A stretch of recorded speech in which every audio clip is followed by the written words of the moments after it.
Looking back home to the northeast, Newcastle, they've had a really quiet summer on the transfer front. What do you make of what's going on at St James's? Well, I feel a bit. Kevin obviously probably thought coming back, get through the season, invest heavily in the summer, and try and chase the top four. But unfortunately, signed a couple of players, but nothing which really sticks out where you think, wow, they mean business. Talk obviously now is a takeover bid. A very rich guy.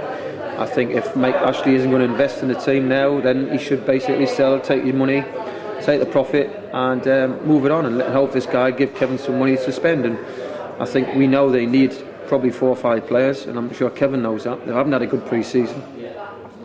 They're not scoring goals. Michael Owen's been injured. The Duke has been injured. Martins has had a family bereavement.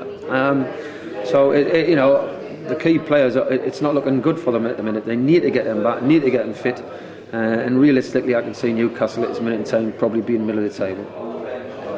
Should Newcastle fans be worried that they might end up flirting with the wrong end of the table again? Yeah, I think if Michael Owen and people like the goal scorers don't stay fit, you've got to think who's going to put the ball in the net. They've got players who can, but at the minute they're not fit. And it's a concern for any manager if you haven't got your goal scorers firing in and they're not fit. I think it is a concern to Newcastle fans, and I think they will expect with Kevin coming back probably a bit more of an investment on the field. Some new players coming, some exciting players who'll get the fans.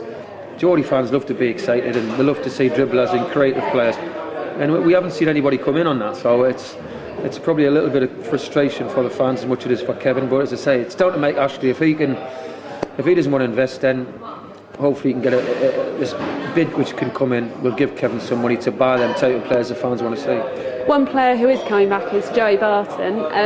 Newcastle fans don't seem that happy about it. Would you hope that they will encourage him to get back to his best, or would you think it fair play if they decided to boo him when he steps out again in a Newcastle shirt? I think they will boo him, but I think if he's committed to the cause and give him what he's got, and if he plays quite well, I think they'll forgive away. But the problem is, and I feel with Newcastle, is it's all right sacking somebody, but you're talking probably of a package with a transfer fee cost of around about £8-10 million. Now, I think in football there should be some compensation where the player, all right, if he's banned for 3 years, then you can afford to sack him and let him go. But you know in football, like I know in football, like if you send him out the door, there'll probably be 4 or 5 clubs who'll quite willingly sign him and put him on a good deal. So it's a shame that Newcastle, I think, have done the right thing, bring him back in. Now, if somebody puts a bid on him, fine, and accept it, that's different. But you can't just say to a player who's package of around £8-10 million, just get out the door. I don't think it works like that. And maybe in football I've got to look like this in insurance policies or whatever. Players go in jail, they're allowed to get all the money back they've spent on them, and then you can afford to say get out and don't come back. But at this minute, Joey Barton, when Kevin hasn't signed a lot of players, at this minute Joey Barton will probably play quite a lot of football this season for Newcastle United. Hopefully he'll have put all his problems behind him and he can get on, roll his sleeves up and show the Geordie fans what he did to Man City, that he was a player who could nick the odd goal, but did a very good job in the middle of the park. With all the business that's been going on at Sunderland this summer, do you think Newcastle are in danger of not being even the top team in the North East?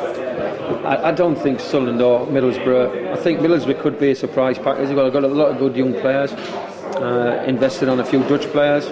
I think if they get off to a good start, confidence with their young players could develop them into a dangerous team. But I'll be honest, if I was having a bet now to finish the highest North East team, I would definitely go with Newcastle. For all, as I said, they're not going to really pull up any trees. I think they've got enough there. I think Sunderland will be flirting in the bottom half, and I think Middlesbrough, depending on how they start, could finish above halfway.